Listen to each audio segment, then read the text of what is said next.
तो दोस्तों नमस्कार, मैं हूं डॉक्टर ललित आपके सामने और आज हम बात करेंगे मैथमेटिक्स के सेशन की इस पूरे कंप्लीट आर में हम मैथमेटिक्स पर डिस्कशन करेंगे। बेहतरीन सवाल होंगे और कैसे हम उनको छूमंतर करेंगे ये सब आप लोग आज देखेंगे। Okay, very good. तो चलो शुरू करें। और अगर आपने अभी तक हमारे चैनल को सब्सक्राइब नहीं किया है तो जल्दी से सब्सक्राइब कर दो, वीडियो को लाइक नहीं किया है तो लाइक कर दो और आग की तरफ फैला दो चारों तरफ। ओके, तो चलो पहला सवाल आपके सामने बहुत सिंपल सवाल रखा है। पहला प्रश्न, क्योंकि ये एमसीक्यूज बेस्ड कंप्लीट महामैराथन है जिसके अंतर्गत आपको चीजें समझनी होंगी और यहां पर एक प्रैक्टिस सेशन बनाया गया है जिसमें हम लगभग 30 क्वेश्चंस को कवर करने वाले हैं। डिपेंड करेगा आप पर, आप कितना फास्ट इसको करते हैं। पहला क्वेश्चन आपके सामने है, क्वेश्चन नंबर 1। क्वेश्चन मार्क का square root -34 is equal to 484। इनमें से कौन सा सही है? देखते, जल्दी से जवाब दीजिएगा भाई। बहुत ही सिंपल सवाल दिया, सिंप्लीफिकेशन से है सवाल और आप सभी लोग जानते हैं सिंप्लीफिकेशन बहुत इजी है। सिंप्लीफिकेशन को आप आसानी से कर सकते हैं। सिंप्लीफिकेशन का सवाल आपके सामने मैं रख रहा हूं। ओके, तो question number 1, square root of question mark. You can put question mark की जगह आप x भी पुट कर सकते हैं और देखते हैं सवाल कितना आसान है। अगर मैं इसकी बात करता हूं, अगर क्वेश्चन मार्क आपको भारी लगता है तो मैं इसको ऐसे कर देता हूं, स्क्वायर रूट ऑफ x -34। अगर हम इसका स्क्वायर रूट निकालते हैं 484 का वर्गमूल। बहुत डी ऑप्शन मिला है, बहुत बढ़िया जवाब ममता जी का, वेल डन ममता। तो आपने कहा 484, इसका वर्गमूल निकालें, दैट इज 22, 22 हो जाएगा ना। ओके, अब देखें x का रूट इज इक्वल टू क्या है, 22 + 34 और x का square root is equal to 56 और x बराबर व्हाट, दैट इज 56 का स्क्वायर, दैट इज 3136। अब ये आप कैसे निकालें इसको भी मैं इधर बता देता हूं। इसको शॉर्ट में कैसे करेंगे? ओहो, महेंद्र जी यादव जी इतने गुस्से में, डी बिल्कुल सही जवाब है एकदम। इसको तो हंस के देना चाहिए था आपको, आप तो गुस्से में हो गए गरम। चलो देखते हैं 484 को कैसे किया मैंने। 2 तरीके हैं, आप या तो ऐसे कर लो जैसे आप जोड़े बना के करते हो, सबको आता है, आप फैक्टर कर लो, या फिर आप शॉर्टकट देख सकते हैं कि इस पे 4 है ना तो ये 2 के या 8 के स्क्वायर पर मिलेगा। 2 अंक यहां से छोड़ दो तो 2 और 3 के स्क्वायर के बीच में 4 आता है। छोटी संख्या 2, 2 3 6, ये छोटा है तो 2। आप ऐसे भी निकाल सकते हैं, नहीं तो आप ये काम कर सकते थे जैसे आपको पता है 2 दूनी 4, आपने यहां पर 2 जोड़ा, ये हो गया 4, आपने 84 यहां से निकाला, 2 आपने यहां पुट कर दिया 84। तो there are lots of way to find out the square and square root, easily कर सकते हैं, कोई प्रॉब्लम नहीं है। तो राइट ऑप्शन था ऑप्शन नंबर डी, एकदम सही जवाब। क्वेश्चन नंबर 2 आपके स्क्रीन पर ये रहा। देखते हैं इसका जवाब आप मुझे क्या देते हैं। Okay, let's see what will be your right answer for this question. Okay, एक भिन्न के अंश में 25% की वृद्धि करें तथा हर को 2 गुना करें तो प्राप्त भिन्न 5/9 है। मूल भिन्न क्या है? यानी increase the fraction by 25% and double the denominator, then the fraction obtained is 6/9. What is the original variant? What is the original fraction? तो यहां पर सवाल आपके सामने है। क्वेश्चन नंबर को जरूर दोस्तों मेंशन करते रहें, क्वेश्चन नंबर को जरूर मेंशन कर दें आप कौन से क्वेश्चन की बात कर रहे हैं। This is question number 2। और देखते हैं जनरली हम क्या करते हैं, अगर हमें नहीं पता है स्मार्ट वे तो हम कैसे करते हैं। हम माना भिन्न x/y और उसने बोला x में 25% की वृद्धि तो x + x गुणा 25% अपॉन y का डबल हो गया तो y में y जोड़ दिया, that is, and then you are putting the value, so it will create some issues, it will create some problem just because of ये तरीका थोड़ा सा खतरनाक है। तो क्यों ना मैं आपको एक स्मार्ट वे बताऊं। चलो, क्योंकि परसेंटेज में यहां बात लिखी है और सब जानते हैं परसेंटेज का मीनिंग क्या होता है, सब जानते हैं परसेंटेज का मीनिंग क्या होता है। परसेंटेज का मीनिंग होता है 100 के बराबर, इट्स इक्विवेलेंट टू 100। तो मैंने क्या माना, मैंने 100% इसके एनआर को माना और 100% ही मैंने इसके डीआर को माना। कोई प्रॉब्लम तो नहीं है, 100% एनआर 100% डीआर मैंने इसको माना, कोई प्रॉब्लम तो नहीं है। Very good. उसने बोला अंश जो है 25% बढ़ गया तो +25 यही कर दिया। उसने बोला ये डबल हो गया तो भाई कितना हुआ, 125/200%। बात समझ में आ रही है। उसने बोला 100 को मैंने 25 बढ़ाया तो मैंने 125 लिख दिया। उसने बोला 100 को डबल कर दो, बोला ना उसको dr को डबल कर दो तो 200 हो गया। अब वो किसके बराबर है? आपने कहा 5/9 के बराबर है। तो बस इस केस में एक चीज याद रखनी है, फ्रैक्शन कौन सा है? ये वाला। तो इसमें जो अंश है ना ये वाला, ये अंश ही रहेगा। हम इसमें गड़बड़ी कर देते हैं, हम इसको ऊपर लिख देते हैं, इसको नीचे लिख देते हैं, तो बदल जाता है। तो याद रखना ये 5 अंश है तो ये अंश के फॉर्मेट में ही रहेगा। बस हो गया सवाल। इसकी गुणा इसमें कर दो, 200 मल्टीप्लाई बाई 5 अपॉन इसकी इसमें कर दो, 125 मल्टीप्लाई बाई 9। अब देखो 5 पंजे 25, 25 अट्ठे 200, तो ये 8/9 is the right answer. Is it clear? Yes के no? B is not the right answer, B is wrong answer. तो देखो भाई तरीके से समझना है सवाल, और जल्दबाजी में गलती बिल्कुल भी नहीं करनी है दोस्तों। सब तैयार हो जाओ, जाग जाओ, कि नींद में हो आप लोग। उठो, जागो और युद्ध करो सवालों के साथ। तो राइट ऑप्शन क्या है? तो राइट ऑप्शन इज 8/9। होप से समझ में आ गया होगा आप सभी लोगों को। वेरी गुड, क्लियर है? 2 का C, बढ़िया जवाब। एक और सवाल आपकी स्क्रीन पर गलत हो गया, कोई बात नहीं है, गलत सही तो चलता रहेगा। आपको स्मार्ट मेथड समझ में आ गया ना? बाकी तो ऐसे सवालों को नहीं छोड़ोगे ना पक्का? अगर नहीं छोड़ोगे तो यस करके बता देना। एक और सवाल, किसी वस्तु के मूल्य में पहले 10% की वृद्धि करें, उसके बाद उसमें 20% की वृद्धि करें। पहले 10% बढ़ाई, फिर 20% बढ़ाई, और यदि अंतिम बढ़ा हुआ मूल्य 33 रुपए है, अंतिम बढ़ा हुआ मूल्य 33 रुपए है, तो प्रारंभिक मूल्य क्या था? यानी आपने किसी की कॉस्ट में पहले 10% बढ़ाया, फिर आपने उसके बाद 20% बढ़ाया, और लास्ट में आपको 33 आया, तो उसका कॉस्ट प्राइस कितना, उसका प्रारंभिक मूल्य कितना है? बहुत सिंपल सवाल है। एक बार और आकाश, अभी बताता हूं, इसके बाद बताता हूं। हाँ, मैथ की क्लास डेली चलती है महेंद्र जी, ये डेली होती है क्लास। अब ये 4 दिन तक लगातार 1 बजे चलेगी, आज भी, कल भी, संडे मंडे, 4 दिन 1 बजे आपको मिलेगी। ओके, चलो देखते हैं। तो किसी वस्तु के मूल्य में पहले 10% की वृद्धि कर दो, उसके बाद उसमें 20% की वृद्धि कर दो। तो बड़ा ही आसान सवाल है, बड़ा ही इजी सवाल है। अगर आप चाहेंगे तो चुटकियों में होगा। कैसे? देखो, no need to let x and y and z, कुछ नहीं करना है। क्या करना है समझो। आपको याद होगा जब भी 2 कॉन्जुगेटिव परसेंटेज बढ़ते हैं, घटते हैं, एक बढ़ता है एक घटता है, तो मैं इफेक्टिव परसेंटेज लगाता हूं। उसको सक्सेसिव परसेंटेज के नाम से भी जानते हैं।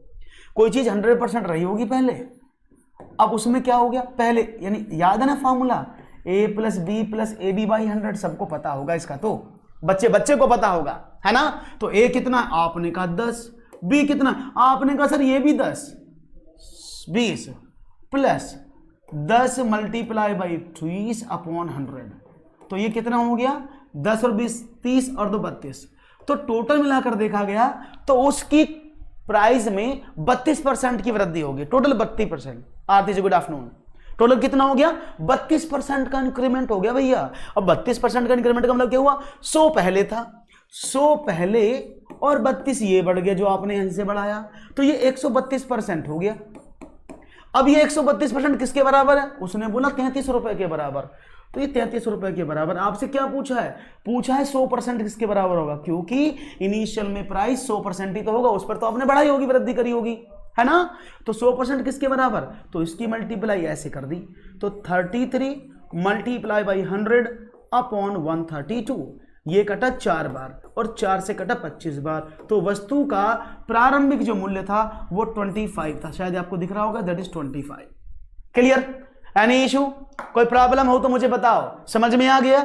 तो आप इसको ऐसे भी कर सकते थे, अदरवाइज एक तरीका यहां भी लिख देता हूं। पहले 100% था, पहले आपने उसमें 10% निकाला उसका, तो कितना हो गया? आपने कहा 110। अब 110 पर फिर कितना बढ़ा? उसने कहा 20%, फिर 20% बढ़ा दिया आपने, अब कितना हो गया? आपने कहा 32, तो 22, तो 132 हो गया। आएगा यही, लेकिन इसको यूज ना करके आप सीधा इफेक्टिव परसेंटेज को यूज करेंगे, then you will get the answer. Clear है? यस के नो? एक बार यस करके बताओ, नहीं तो फिर आगे चलते। पीछे वाला सवाल किसको समझ नहीं आया था? प्रीवियस क्वेश्चन भी शायद किसी को समझ नहीं आया था। वो कौन दोस्त है मेरा, जरा बताएं मुझे एक बार। गुड आफ्टरनून शालिनी जी। ओके, बढ़े आगे। कोई प्रॉब्लम तो नहीं किसी को? बहुत बढ़िया से आप लोगों के मैं आंसर देख रहा हूं, आपके कमेंट में मुझे अच्छे से मिल रहे हैं। बहुत बढ़िया जवाब। नहीं सर, नहीं आया। ये वाला नहीं आया कि पीछे वाला नहीं आया? शालिनी दोबारा समझो, फिर समझाता हूं दोबारा से, अगर समझ नहीं आया। बहुत इजी है। आपके पास एक चीज थी जो 100% थी, उसमें पहले 10% की वृद्धि हुई, जो वृद्धि होने के बाद उसमें फिर 20% की वृद्धि हुई। तो मैंने सिर्फ वृद्धियां निकालनी इन दोनों से, और उसको बोलते हैं इफेक्टिव परसेंटेज, जैसे सक्सेसिव परसेंटेज, मैं उसको इफेक्टिव परसेंटेज बोलता हूं। टोटल कितना इंपैक्ट पड़ा, उसका कितना प्रभाव पड़ा। तो आपने कहा 10% पहले बढ़ा, 20% उसके बाद बढ़ा, फिर 10 गुणा 20/100 मैंने कर दिया। तो ये टोटल कितना हुआ? 10 और 20 30 प्लस 32% टोटल हो गया। यानी उस वस्तु में इन दोनों इंक्रीमेंट करने के बाद 32% की बढ़ोतरी हो गई। ये बात समझ में आ गई? ये बात समझ में आ गई? अब ये 32% तो बढ़ गया। बेसिक कितना था? 100%। जो वस्तु होती है अपने में 100% होती है, तो वो टोटल कितनी बढ़ गई? 100% से 32% और बढ़ा दो, तो टोटल कितनी बढ़ी दोनों इंक्रीमेंट के बाद? आपने कहा 132%। लिख दूं? तो टोटल वस्तु का प्राइस, इस समय परसेंटेज की बात कर रहा हूं मैं अमाउंट की बात नहीं कर रहा हूं मैं। 132% परसेंटेज में बढ़ गई। और उसने बोला था सवाल में कि किसी मूल्य को पढ़ने पर उसमें अंतिम मूल्य 33 है, यानी इन सब बढ़ोतरी के बाद इसका रुपए में मूल्य 33 था। उसने पूछा था प्रारंभिक मूल्य कितना था, 100% कितना था, तो आपने निकाला आराम से। ये क्वेश्चन मार्क है, तो ऐसे मल्टीप्लाई कर देते हैं। तो देखो 132 मल्टीप्लाई बाई क्वेश्चन मार्क बराबर व्हाट? 100 multiply by 33। या आप क्वेश्चन मार्क का वैल्यू निकालेंगे तो 100 मल्टीप्लाई बाई 33/132। अब इसको डिवाइड कर दिया, ये तो 4 बार कटता है, इसको काटो तो 25। तो राइट ऑप्शन इज 25। उसका प्रारंभिक मूल्य 25 रुपए था। Is it clear now? प्रणाम प्रणाम। अरे ललित जी कैसे हैं? नमस्कार नमस्कार, स्वागत। बढ़ते हैं आगे, एक और सवाल आपकी स्क्रीन पर रखता हूं। ओके, वन मोर, एक और सवाल। चलो देख लेते हैं इसका जवाब क्या देते हैं आप। चल जा। ओके, किसी घन की भुजा 8 सेंटीमीटर है। घन मीन्स क्यूब। किसी घन की भुजा 8 सेंटीमीटर है, तो उसमें 4 सेंटीमीटर लंबे, 2 सेंटीमीटर चौड़े और 1 सेंटीमीटर ऊंचे कितने बॉक्सेस आ सकते हैं? बहुत इजी सवाल है, हलवा टाइप सवाल है भाई। आ गया ना शालिनी? Very good. तो ये बताओ, if the side of a cube is 8 centimeter, then how many boxes can it be? Of 4 centimeter long, 2 centimeter wide and 1 centimeter height can be put into this block. What is your answer? What will be your answer? So let's see. I'm just making some figure. तो आप उसको देखिएगा। ये था आपका cube number 1, जिसकी कितनी है? आपने कहा सर इसकी तो लंबाई चौड़ाई कुछ और होगी। क्या है? ऐसे आपने मिला, ऐसे तो बनता है क्यूब। ओके, उसने कहा घन की भुजा, इसकी सारी भुजा 8 सेंटीमीटर है, कोई प्रॉब्लम नहीं। उसने बोला उसमें 2 सेंटीमीटर लंबे चौड़े और 1 सेंटीमीटर कितने रखने?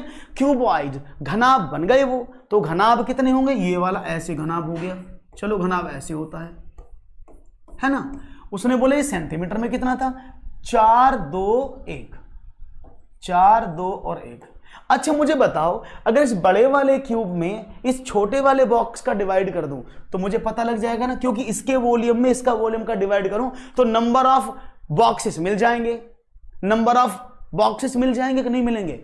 कि कितने बॉक्स आएंगे भाई? इसका पूरा वॉल्यूम निकाल के इसके वॉल्यूम से डिवाइड कर दिया, इसके आयतन से इसके आयतन को डिवाइड किया, तो मुझे पता लगा कितने बॉक्स रख सकते हो। तो इसका आयतन क्या होता है?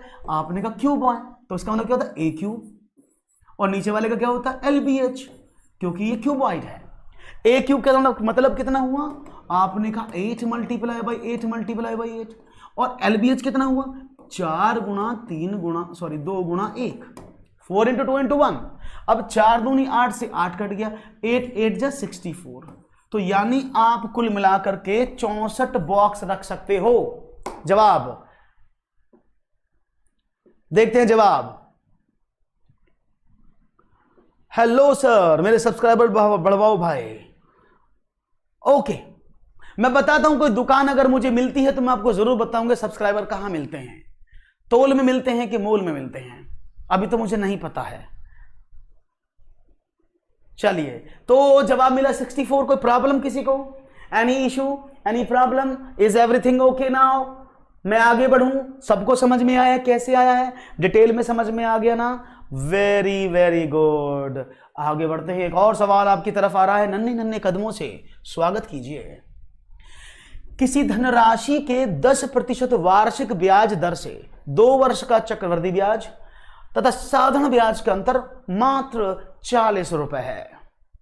यह धनराशि कितनी है ये आपको बताना है। If the difference between the compound interest and the simple interest of 2 years is 40 rupees from the 10% annual rate of interest of a money, then how much is this amount? ये क्वेश्चन आपके सामने है।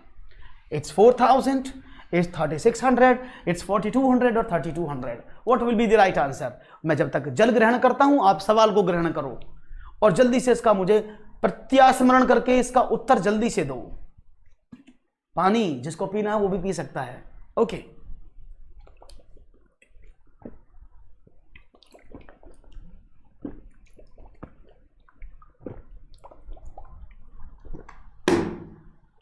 जवाब, हमको जवाब चाहिए तो भैया चाहिए, जल्दी दो। क्या होगा जवाब? और नहीं होगा तो हम खड़े हैं यहां पर आपके सामने बताने के लिए। समझते हैं, इस क्वेश्चन को करने के लिए आपको तनिक पेन भी नहीं चलाना पड़ेगा। ये विदाउट पेन ही कर लोगे आप, आंखों में इशारा हो गया और बैठे बैठे हमारा सवाल प्यारा हो गया। ऐसे काम बन जाएगा। कैसे? देखो, किसी धनराशि, तो आपको अगर कॉन्सेप्ट पता है, रटा रटाया ज्ञान नहीं चलेगा। एनसीएफ बिल्कुल मना करता है, कतई बिल्कुल मना। रटना पाप है और जो रटे उसके घर में सांप है, ऐसा एनसीएफ कह जाता है। तो आप समझना, एनसीएफ की बात मानो, कॉन्सेप्ट को समझो। क्या है भाई? 10% वार्षिक ब्याज की दर से 2 साल का ब्याज। अब 2 उसने पूछे, ये हुआ सिंपल इंटरेस्ट, ये हुआ कंपाउंड इंटरेस्ट। अब ये तो पता है ना, साधारण ब्याज हर वर्ष बराबर रहता, बदलता ही नहीं। वो कभी बदलता है क्या? अगर आप साधारण ब्याज पहले साल में 1,000 लेंगे तो हर बार 1,000 ही मिलेगा। वही कंपाउंड इंटरेस्ट क्या कहता है? कंपाउंड इंटरेस्ट कहता है कि जितना ब्याज मिलेगा वो तो है, प्लस उस ब्याज पर भी ब्याज देना पड़ेगा। ये 2 चीज आपको समझ में आती हैं। ओके, देखते हैं। तो ऐसा ही पहली साल में ब्याज कितना मिला? 10%। दूसरे साल में कितना मिला? वो भी 10%। तो टोटल कितना मिला? 20% ब्याज। तो भाई आपको जो ब्याज मिला है साधारण ब्याज वो 20% मिला है। अब मैं कंपाउंड इंटरेस्ट की बात करता हूं, शायद आप सबको पता हो, ना पता हो तो मैं बता देता हूं। पहले वर्ष के लिए साधारण ब्याज और चक्रवृद्धि ब्याज यानी सिंपल इंटरेस्ट और कंपाउंड इंटरेस्ट दोनों बराबर होते हैं। यानी अगर मैं बात करूं कंपाउंड इंटरेस्ट की तो पहले साल के लिए 10, अगले साल के लिए ये तो रहेगा ही रहेगा, लेकिन इस ब्याज पर भी ब्याज 10 का 10% एक ये और लगेगा। समझ रहे हो ना भाई? पहले साल 10 रुपए दोनों में, इसमें कुछ जुड़ता नहीं इसलिए 10% अगले वर्ष भी रहा, लेकिन ये इस 10% पर भी 10% का ब्याज लेगा। यही तो चक्रवृद्धि ब्याज कहता है कि 100 पर तो मिलता है 10, कोई प्रॉब्लम नहीं, जितना भी ब्याज होगा उस पर भी ब्याज लगेगा। तो एक ही हो गया। टोटल कितना हो गया? 10, 10, 20 और 21%। तो चक्रवृद्धि ब्याज बना 21%। अब सवाल तो समझ में आ गया, ये तो खत्म ही होगी टेंशन कि कंपाउंड इंटरेस्ट 21%, सिंपल इंटरेस्ट 20% और दोनों का अंतर 40 रुपया। यानी मैं क्या कर दूं, यहां ब्लॉक में बंद कर देता हूं इसको और देखता हूं, यानी 21% माइनस 20%, यही तो हुआ, यानी 1% है दोनों का अंतर। आपने क्वेश्चन परसेंटेज में निकाला तो 1% का आपको अंतर मिला, लेकिन क्वेश्चन में तो 40 रुपए है। इसका मतलब क्या है कि भाई 1% का मतलब 40 रुपया है। और जो इनिशियल अमाउंट होता है जिसको आप बोलते हैं प्रिंसिपल अमाउंट, परसेंटेज में लड़ाई कर रहे हैं जब से हम, तो 100% ही होता है वो हमेशा। तो 100% का वैल्यू पूछ रहे हैं भाई साहब, तो कर दें ऐसे, तो 40 में 100 की मल्टीप्लाई की तो मात्र 4,000 रुपए आपका आंसर आया। क्लियर है भाई? बात समझ में आ गई? It is 4,000 rupees. Option number 1 आप लोगों का जवाब थोड़ा सा गलत हुआ है। आदित्य ने सही कहा है, बाकी अनीश और अनूप आपका है कैसे हैं, बाकी लोगों ने जवाब थोड़ा सही नहीं किया। Is it clear now? Yes के नो? हाँ हाँ हाँ हाँ कुछ तो कहो, यस यस यस नो कुछ तो कहो। ओके, मुझे कितना सर, आपको कितना कंपाउंड इंटरेस्ट मिलता है अनअकैडमी की तरफ से? मुझे तो कंपाउंड इंटरेस्ट इतना मिलता है, मैं तो दब चुका हूं उसमें, अब तो निकालने वाला चाहिए मुझे। मेरे यहां वैकेंसीज खाली हैं सीए और अकाउंटेंट्स की, ठीक है? कोई आपकी नजरों में हो तो मुझे बताना, जो मेरे हिसाब किताब को रख सके, क्योंकि मुझे पढ़ाने से टाइम नहीं मिलता है। ओके, चलो आगे बढ़ते हैं और आगे की बात करते हैं।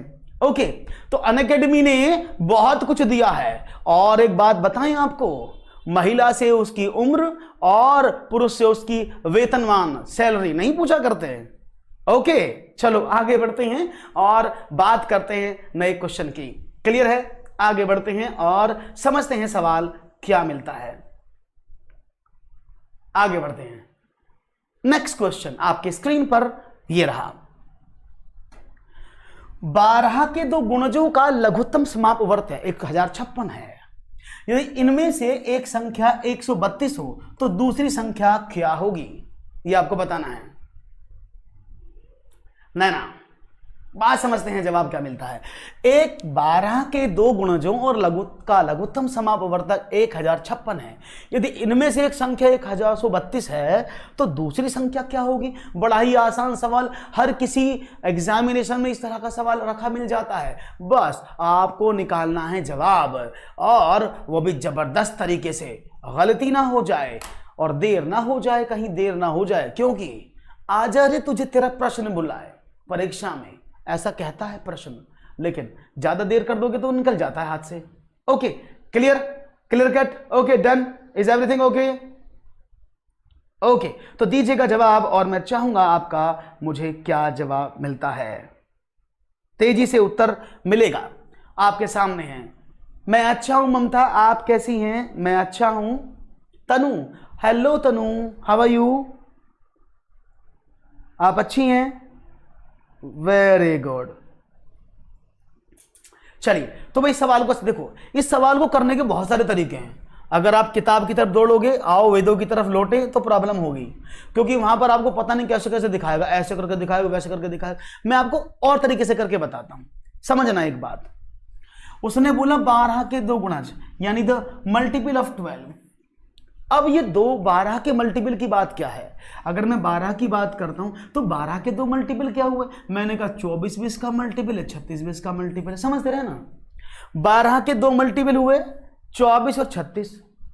अब ये 12 के मल्टीपल हैं तो इसका मोटी सी बात क्या हुई, तो 12 इन दोनों को काटेगा ना।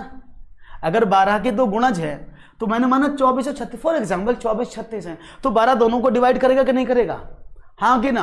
और जो चीज कंप्लीटली डिवाइड कर दी वो क्या कहलाती है, जरा बताओ मुझे एक बार, मेरे कान में बता दो, कमेंट में ना बताओ तो क्या कहते हैं उसको।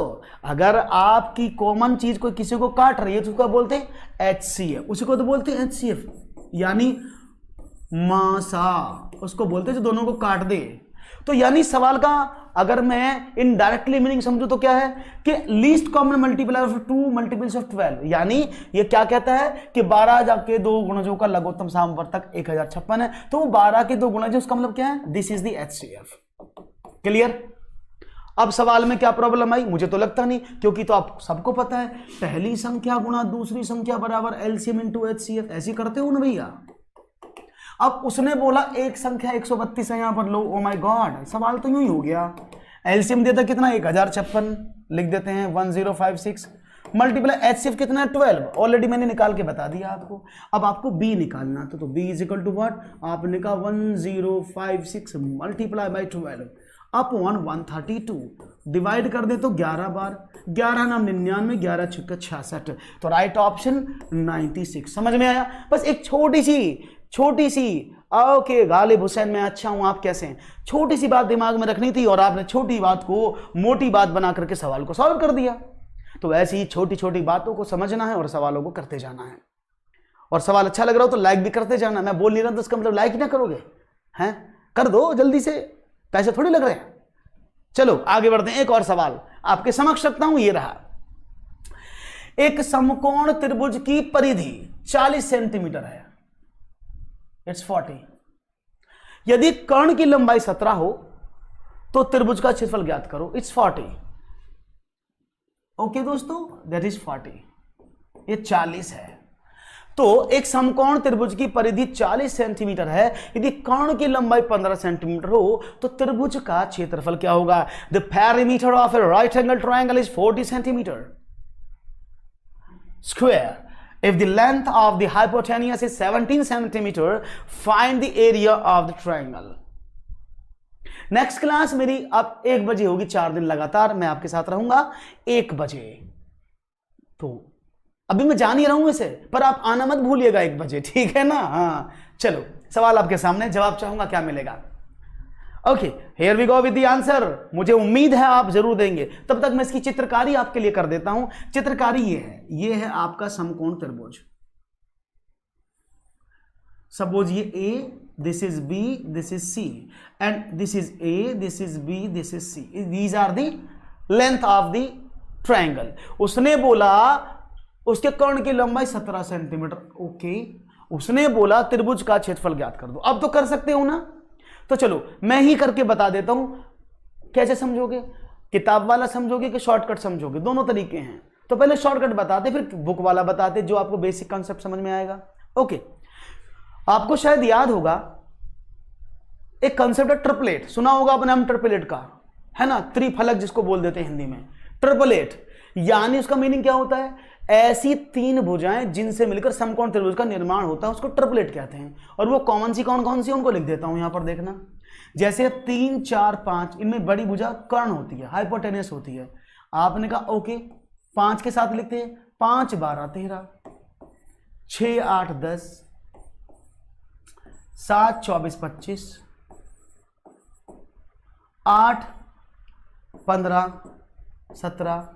तो ये कुछ कॉमन ट्रिपलेट्स हैं जो अधिकतर एग्जामिनेशन में यूज होते हैं। इन्हें सबसे समकोण त्रिभुज का निर्माण होता है, और जिसको निकालने ना है तो मुझे बता देना, ठीक है ना। तो अगर मैं 17 विकर्ण की बात करता हूं, उसकी दोनों भुजाएं कौन सी हैं? याद रखना, हमेशा समकोण त्रिभुज में लगेगा। कितना हुआ? दैट इज एक 15 और एक 8।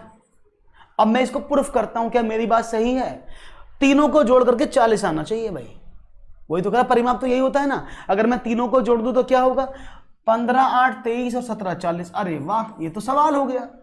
अब समकोण त्रिभुज का क्षेत्रफल क्या होता है? Area. It's 1/2 into base into height. तो 1/2 बेस कितना है? आपने कहा बेस है इसका 15 और हाइट है इसकी 8। अब जो आप चाहें उससे कोई फर्क नहीं पड़ता है। 15 चौके 60, तो 60 सेंटीमीटर वर्ग सेंटीमीटर स्क्वायर इसका राइट आंसर होगा। 60। समझ में आया? अब इसको मैं बेसिक से भी करा देता हूं। ये तो मैंने आपको इस क्वेश्चन को देखते ही बिना देखे एक लंबी सांस लो ऐसे करके और छोड़ दो सवाल का उत्तर। बस इतना सा काम करना है। एक लंबी सांस खींचो और उत्तर छोड़ो। जैसे बाबा साहब छोड़ते ना, बाबा अनुलोम विलोम करते हैं, अंदर सांस लेते बाहर निकालते, बीमारी खत्म। ऐसी सवाल खत्म चाहिए मुझे आप लोगों से। बात समझ में आ गई? हाँ, ट्रिपलेट को निकालते कैसे, ये बड़ा क्वेश्चन आपने मुझसे पूछा है। अभी बताता हूं ट्रिपलेट को कैसे निकालते हैं। उससे पहले इसको बेसिक तरीके से और करा देता हूं। ये ट्राइंगल था आपके सामने, आपने कहा ये C बराबर कितना है? 17। ये A और B आप सभी जानते हैं समकोण त्रिभुज है ना। तो क्या होता है? A आधार का वर्ग जमा लंब का वर्ग बराबर कर्ण का वर्ग, है ना। यानी A² plus B² is equal to 17 का स्क्वायर। Equation number 1। उसने बोला पेरीमीटर, परिमाप कितना है? तीनों भुजाओं का टोटल। इधर देखिएगा, A plus B plus C is equal to कितना? 40। C का वैल्यू आपको पता है, A plus B plus 17 is equal to 40। तो सॉल्व कर दें, A plus B is equal to 23। Equation number 2। आपके सामने 2 इक्वेशन आई। इक्वेशन नंबर 1 मैं यहां लिख देता हूं, that is A² plus B²। और दूसरी इक्वेशन क्या है? A plus B is equal to 23। Okay, इसको लेता हूं, मैंने इसका स्क्वायर कर दिया। What will be? A plus B का whole square. Is it what? A² plus B² plus 2AB। Is it clear?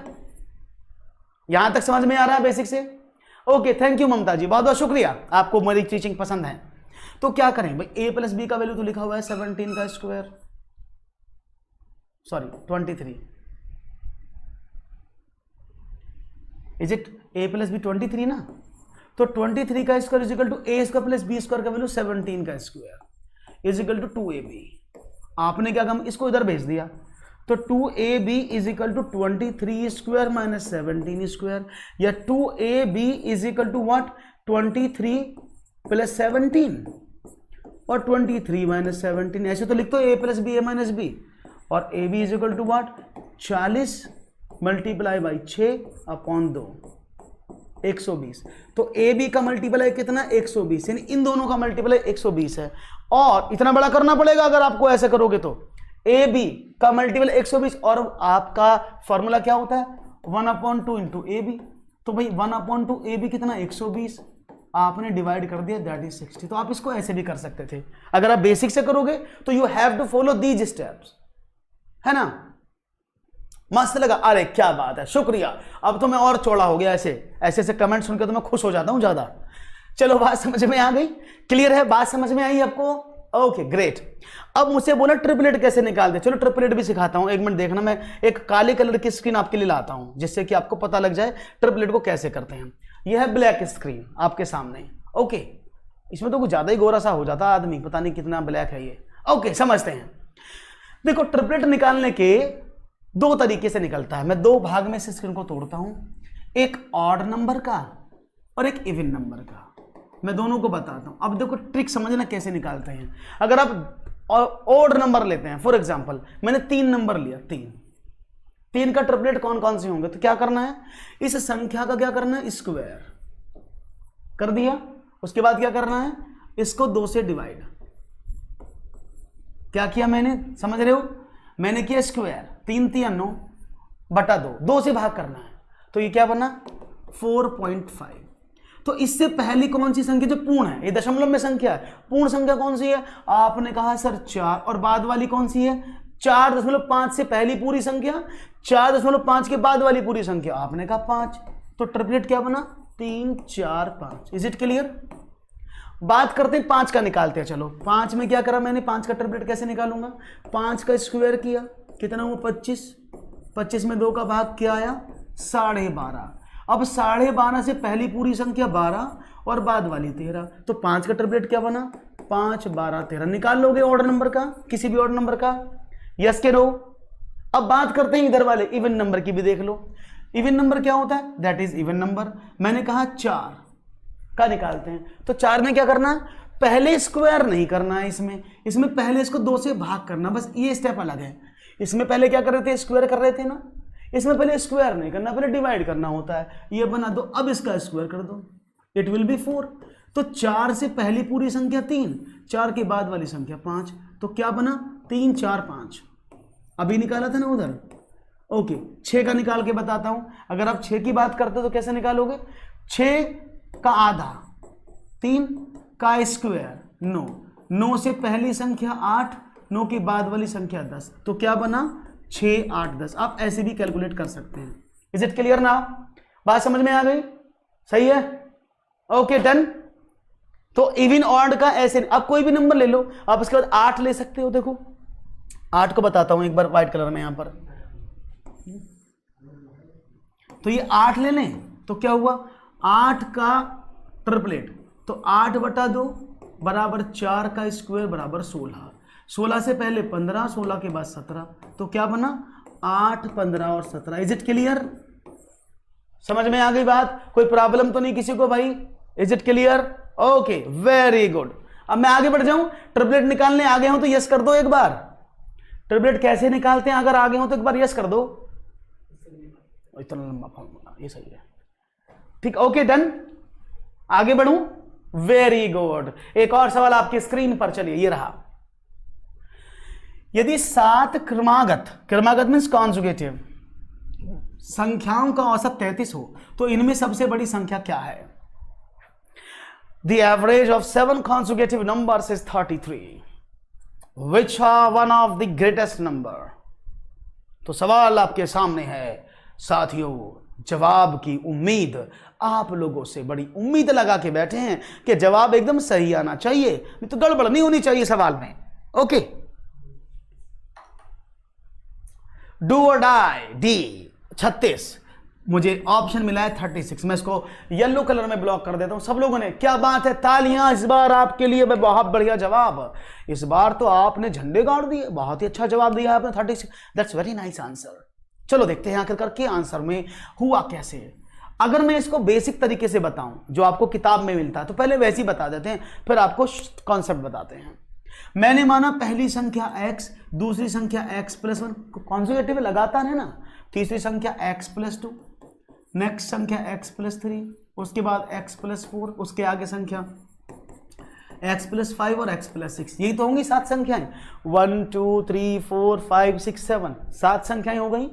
उसने बोला इनका औसत, और एवरेज क्या होता है आप तो सभी जानते हैं, total upon number of digit, average होता है ना।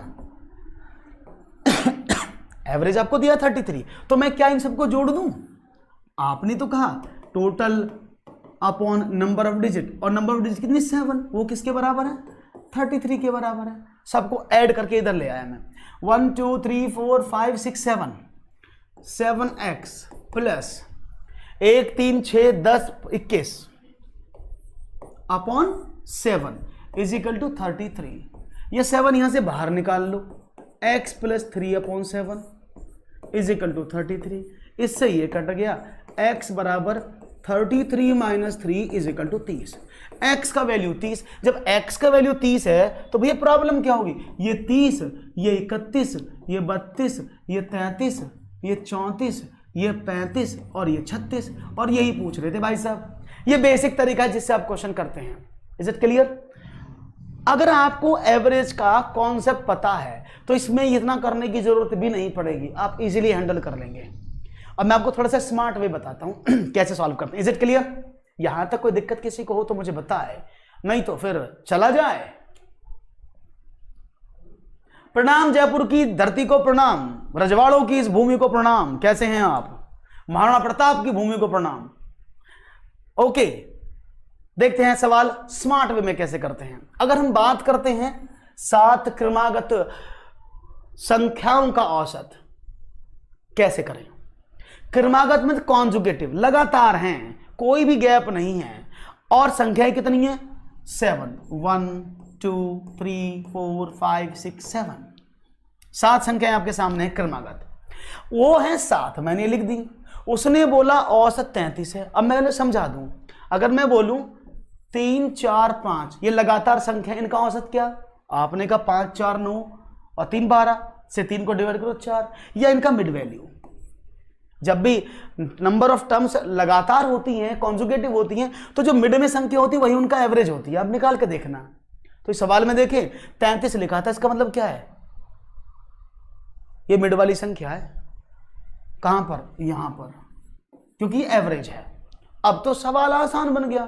33 के पहले 3 नंबर, 33 के बाद में 3 नंबर, तो 33 से पहले 32, 31, 30, 34, 35, 36, सारे नंबर आ गए। अगर आपको कॉन्सेप्चुअल स्टडी आपने की है तो आप आसानी से कर सकते हैं। क्लियर? कोई प्रॉब्लम? तो मैंने क्या लगाया कि क्योंकि जब एवरेज निकालते हो तो एवरेज हमेशा ऑड नंबर का एग्जैक्ट मिड टर्म होता है, अगर वो कॉन्जुगेटिव हैं। आप इनको एपी में भी समझ सकते हैं, अर्थमेटिक प्रोग्रेशन, समांतर श्रेणी भी इसको कई जगह बोला जाता है। तो राइट ऑप्शन समझ में आया कैसे किया? क्योंकि एवरेज मिड में था तो 3 पहले नंबर, तो कॉन्जुगेटिव वाले सवाल हम आसानी से ऐसे कर सकते हैं। समझ में आ गया है भाई सबको? क्लियर? कोई प्रॉब्लम तो नहीं? तो there is no need to find out any solution कि आप एक्स वैक्स के चक्कर में पढ़ो। क्वेश्चन देखो, उत्तर 33 के आगे 3 36, बात खत्म। बिल्कुल सही कहा आपने, बीटीसी एजुकेशन। आगे बढ़ते हैं, एक और सवाल। राइट ऑप्शन 36 आपके स्क्रीन पर ये रहा। एक छात्र को परीक्षा में उत्तीर्ण होने के लिए 40% अंक लेने थे। उसने 178 अंक प्राप्त किए तथा 22 अंकों से अनुत्तीर्ण घोषित किया गया। कुल पूर्णांक क्या था ये आपको बताना है। 200, 500, 800, 1000। Okay, English version is also there. A student had to score 40% to pass the exam. He scored 178 points and was declared unsuccessful with 22 points. What was the total integers and total value or total maximum marks? देखते हैं आपका जवाब मुझे क्या मिलता है। जल्दी से दीजिएगा, हालती ना हो जाए, सवाल का उत्तर एकदम गोली की स्पीड से आए। ओके, 10 का मुझे मिला है 50, 500। ओके, सबने कहा 500। राकेश, गौरव, बीटीसी, देव, विलाल, बहुत बढ़िया। 500 आप सब लोगों का आंसर, ग्रेट, बहुत ही बढ़िया। समझते कैसे इसको? देखो फिर टेक्निकली समझो। एक छात्र है, अगर वो पास होना चाहता है तो उसे 40% नंबर लाने होते हैं। यहां तक तो कोई प्रॉब्लम नहीं, सवाल लिखा है। उसने बोला उसे 178 अंक मिले, ये हमारा बेचारा टिल्लू था, इसको 178 नंबर मिले और 22 नंबर से फेल हो गया बेचारा। अब क्या हुआ, 178 नंबर मिले, 22 नंबर से फेल हो गए। इसका मीनिंग क्या है? इसका मीनिंग क्या है बाबला देवीलाल? इसका मीनिंग क्या है कि अगर मेरे टिल्लू लाल को 22 नंबर और मिल जाते तो बेचारा पास हो जाता। यही मतलब तो है भाई, वो 178 नंबर लाया और 22 नंबर से फेल हो गया। मतलब क्या हुआ, अगर इस टिल्लू को 22 नंबर और मिल जाते तो ये पास हो जाता, और 22 नंबर मिलकर उसके टोटल कितने नंबर बन जाते? आपने कहा 200। अगर वो 200 नंबर ला ले तो पास हो जाता, और पास कितने पे होते? 40% पर, यानी वो 40% नंबर ले आता। तो मतलब क्या हुआ, 40% का वैल्यू कितना है? 200। आपसे पूछा 100% का वैल्यू, तो निकाल सकते हैं 200 मल्टीप्लाई बाई 100/40, 40 पंजे 200, 500 नंबर होंगे टोटल। क्लियर है बात? आग लगा दी 500 देकर, बहुत बढ़िया। कोई दिक्कत, कोई प्रॉब्लम, कोई परेशानी, कोई चिंता, कष्ट, शिकन और कुछ बचाओ तो बता दो, हालांकि मैंने सारे नाम ले दिए हैं। क्लियर है बात? समझ में आएगी? Option number B is the right answer. अब मैं आगे बढ़ूं, एक और सवाल की तरफ रुख किया जाए। सब लोग रेडी हैं, तैयार हैं? Okay, one more question for you guys. तो देखते हैं एक और जवाब आपके स्क्रीन पर। ये रहा, एक समचतुर्भुज की भुजा, इसको बाद में कराऊंगा, थोड़ा सा कॉम्प्लिकेटेड नहीं है एक्चुअली, इसकी डिजिट्स गलत लिखी है मुझे लग रहा है, क्योंकि भुजा छोटी नहीं हो सकती, कर्ण होती है वो, इसलिए। इसको देखते हैं, चलो। एक फल विक्रेता ने 15 रुपए के 6 की दर से केले खरीदे और 12 की 4 की दर से बेच दिए। उसका लाभ प्रतिशत बताओ कितना हुआ? 10, 20, 30, 40। A fruit seller bought bananas at the rate of 15 to 6 and sold 4 to 12. Find out its benefit and profit. How much profit he earned? समझते हैं। इस सवाल को करने से पहले मैं एक चीज आपसे पूछना चाहूंगा, और चाहूंगा आपके कमेंट में आंसर मिले। एक आदमी 20 केले 25 रुपए की खरीद के लाया और वो 20 केले 38 रुपए के बेच दिए। एक आदमी 20 केले 25 रुपए के खरीद के लाया और उस आदमी ने वो 20 केले 38 रुपए के बेच दिए। कितने का फायदा हुआ? कौन बताएगा मुझे? आप में से एक आदमी आया, 20 केले 25 रुपए के खरीद के लाया और वो 20 केले 38 के बेच दिए, तो फायदा कितना का हुआ? आपने कहा सर 13 रुपए का, 13 रुपए का फायदा हो गया, है ना? ये कैसे निकाल दिया आपने इतनी जल्दी? हाउ इट्स पॉसिबल कि आपने तुरंत 13 बता दिया? उसका सिर्फ और सिर्फ रीजन एक है, क्या? क्योंकि यहां पर क्वांटिटी इक्वल थी। 20 केले थे, 20 ही लाया, 20 बेच दिए, तो सवाल इजीली हैंडल हो जाता है। क्वांटिटी अगर बराबर दी हो तो सवाल इजीली हैंडल हो जाता है, लेकिन क्वेश्चन में तो गड़बड़ है। वहां खरीद के कुछ ला रहा है, बेच के कुछ ला रहा है, इट्स वेरी डिफिकल्ट। तो क्यों ना मैं क्वांटिटी को बराबर कर लूं तो मेरा सवाल आसान हो जाएगा ना। तो चलो उसकी तरफ कूच करते हैं और क्वांटिटी को बराबर करना सीखते हैं। देखिए, एक तरफ मैंने रुपए लिखे, एक तरफ मैंने लिखे क्वांटिटी। उसने बोला 15 रुपए के 6 केले लाया कॉस्ट प्राइस में, 12 रुपए के 4 बेच दिए। मैंने क्या कहा था? अगर ये क्वांटिटी बराबर हो जाए तो मेरा काम बन जाए। अभी मैंने बताया था ना 20 केले वाला एग्जांपल लेकर के। तो अगर मैं बात करूं आपसे तो ये आपको समझ में आ जाए, है ना? तो देखते हैं। तो क्या करूं भाई, इसको बराबर करने के लिए मैंने क्या काम किया? मैंने ऊपर वाली रो में 2 की मल्टीप्लाई कर दी, नीचे वाली में 3 की कर दी। मुझे क्वांटिटी बराबर करनी है बस, और कुछ नहीं करना। क्वांटिटी बराबर करना चाहता हूं, दैट्स इट, और कुछ नहीं। तो मैंने कहा देखा सारे में मल्टीप्लाई करनी पड़ेगी, कभी सोच रहे हो एक में काम चल जाएगा, सब में। तो नए रुपए और नई क्वांटिटी का जन्म हुआ।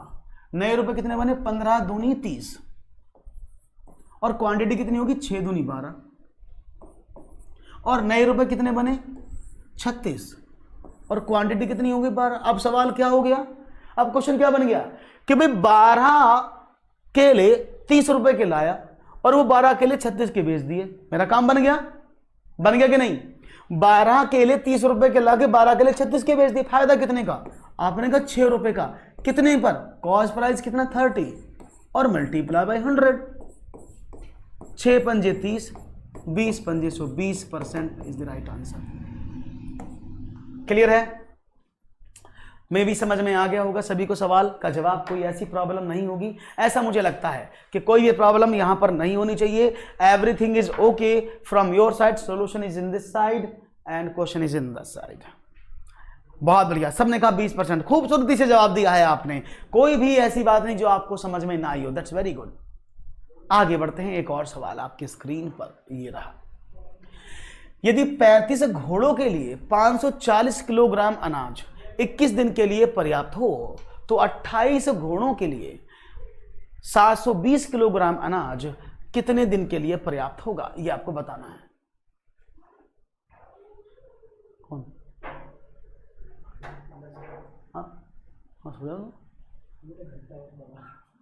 नहीं हो गया मेरे तो खत्म। ओके गुड, देखते हैं जवाब क्या मिलता है आपका।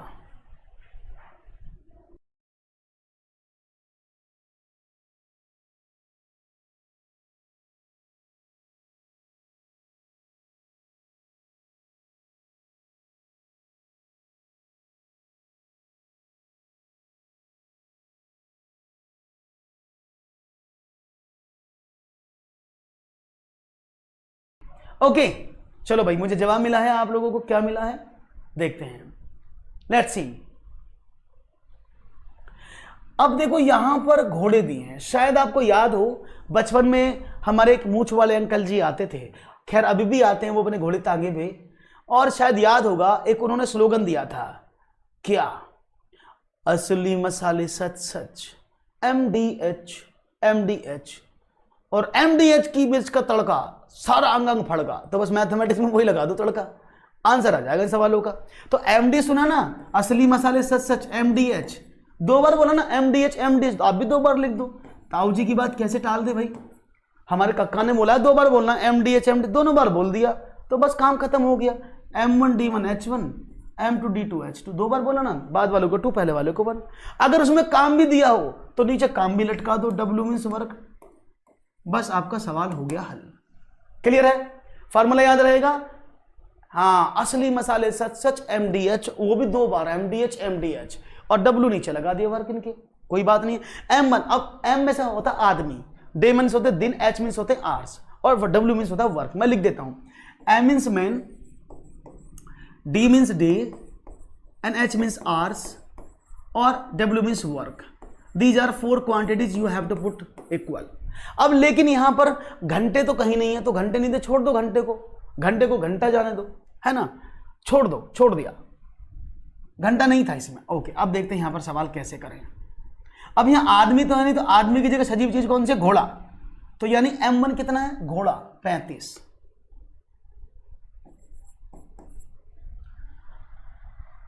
दिन कितने हैं? 21, और खाना कितना खाना, काम कितना करना? 540 किलोग्राम का खत्म करना राशन।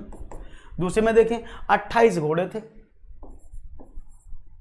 दिन नहीं दिए थे, D2 नहीं पता था, और खाना कितना था? 720। इसको ऐसे काट दे 0 से 0, कोई प्रॉब्लम तो नहीं है। तो D is equal to what? D2 is equal to what? आपने कहा sir 35 multiply by 21 multiply by 72 upon 54 multiply by 28। Clear है भाई? कोई प्रॉब्लम हो तो बताते रहना, ठीक है ना। तो यहां पर काटें, चलो 7 से काट लें, 7 अपन 35, 7 चौके 28, 4 18 चौक 72, 18 3 54, 3 7 21, 7 अपन 35, 35। क्लियर? आग लगा दी, 35 दे दिया, जवाब आपने एकदम सही दे दिया, 35 इज द राइट आंसर, कोई प्रॉब्लम नहीं, इट्स 35। कूल आंसर आपका मिला है, 35 is the right answer. Okay done, समझ में आ गया। तो ऐसे सवाल आएंगे तो आपको मसाले याद आने चाहिए, डेली खाते हो ना मसाले, तो उनको लगाओ और कर डालो प्रश्न के हवाले, उत्तर हो जाएगा एकदम धीरे धीरे, हौले हौले। बढ़ते हैं आगे, एक और सवाल आपके स्क्रीन पर। चलिए, कोई धन साधारण ब्याज की किसी दर से 8 वर्ष में 2900 रुपए हो जाती है, तथा 10 वर्षों में वो 3000 हो जाती है। तो ब्याज की दर ज्ञात करो। जरा बताओ कौन तरीके मुझे बताएगा। ए सम becomes ₹2900 in 8 years at a rate of simple interest and ₹3000 in 10 years. Find the interest from the given below. H means hours. Gursimran, it's H means hours, घंटा। अगर उसमें घंटा भी है ना कि वो 5 दिन काम करके प्रतिदिन 8 घंटे काम करते तो घंटा भी लगा देना। ओके, सवाल का जवाब आपके सामने। चलो सॉल्व करते हैं और देखते हैं क्या आपका जवाब मुझे मिलता है सही। Okay, let's see.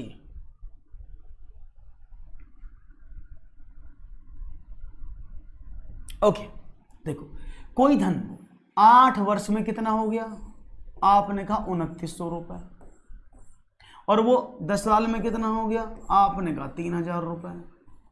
यही था ना भाई, वो 10 साल में हुआ 3000, 8 साल में 2900। और याद रखना कभी भी मूलधन नहीं बदलता है, हमेशा ब्याज बदलता है। उसको ब्याज चढ़ता रहता है तो ब्याज बदलता रहता है। तो मैं इन दोनों को घटा दूं तो 2 साल में कितना ब्याज आया, 100 रुपया। तो 2 साल में ब्याज 100 रुपये आया है। बात समझ में आ रही है। 2 वर्ष में 100 रुपये ब्याज आया है तो 8 साल में कितना आया होगा, आपने कहा 2 चौके 8, 100 चौके 400 रुपए। हाँ जी, 8 साल में 400 रुपये ब्याज आया कि नहीं आया, हाँ कि ना, बिल्कुल सही बात है भाई। 2 सालों में 100 रुपये ब्याज है तो 8 साल में क्यों निकाला, क्योंकि वो टोटल धन 8 साल में इतना रुपया हो रहा था, क्योंकि कुल धन कितना था 8 सालों के बाद 2900, याद रखना। और ये क्या था, प्रिंसिपल प्लस इंटरेस्ट दोनों को मिलाकर था ये। तो मैंने 8 साल का इंटरेस्ट निकाला, क्योंकि जब 2 साल का 100 रुपए तो 8 साल का 400 रुपए। तो अगर मैं 2900 में से 400 निकाल दूं तो मुझे 2500 रुपये मिलेगा। वो क्या है, वो प्रिंसिपल अमाउंट है, यानी वो प्रिंसिपल अमाउंट था। तो धनराशि कितनी होगी, 2500 रुपये।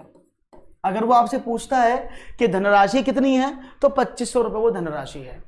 अब 2500 रुपये पर 1 साल का ब्याज कितना है, 50 रुपये ना। जब 2 साल का 100 है तो 1 साल का तो 50 हो गया। आप क्या करेंगे, 50 रुपये मिलते हैं उसको 2500 रुपये पर, परसेंटेज पूछ रहा था आपसे।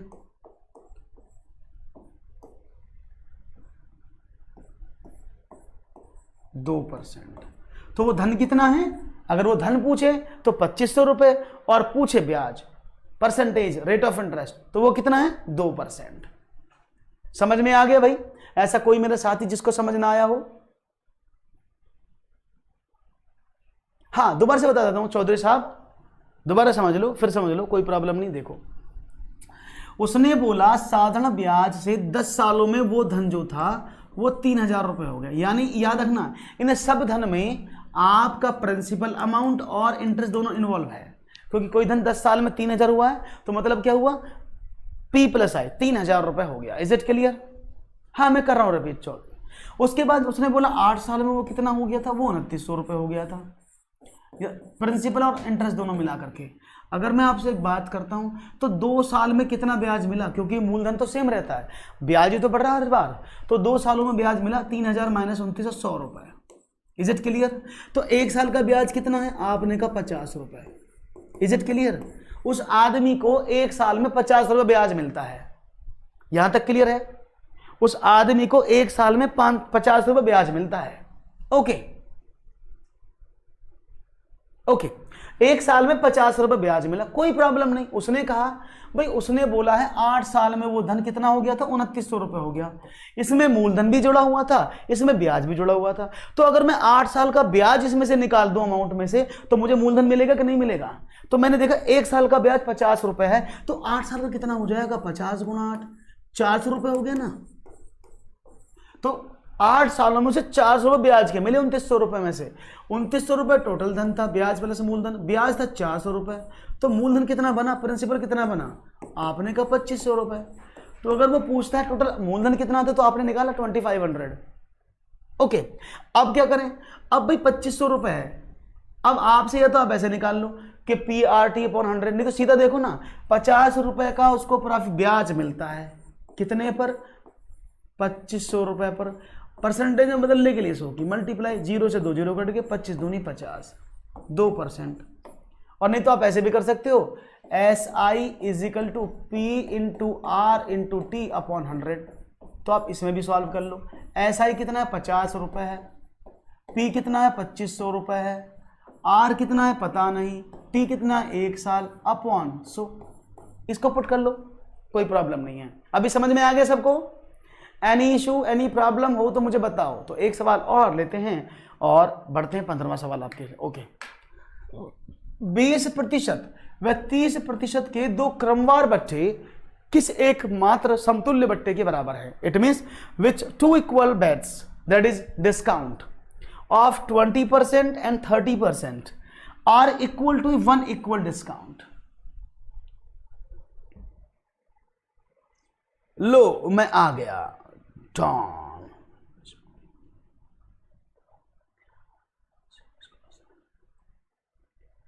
हाँ, why not? If you are interested, then I will explain. If you are interested, you are not able to understand all the statement in Hindi, or you are not able to understand all the concept and the question process in Hindi, then I will explain in English. So don't worry. Both language we can use. It just depend on your choice. If you choose English, then I will speak out English. If you choose Hindi, then मैं आपको हिंदी में संप्रेषण कर दूंगा।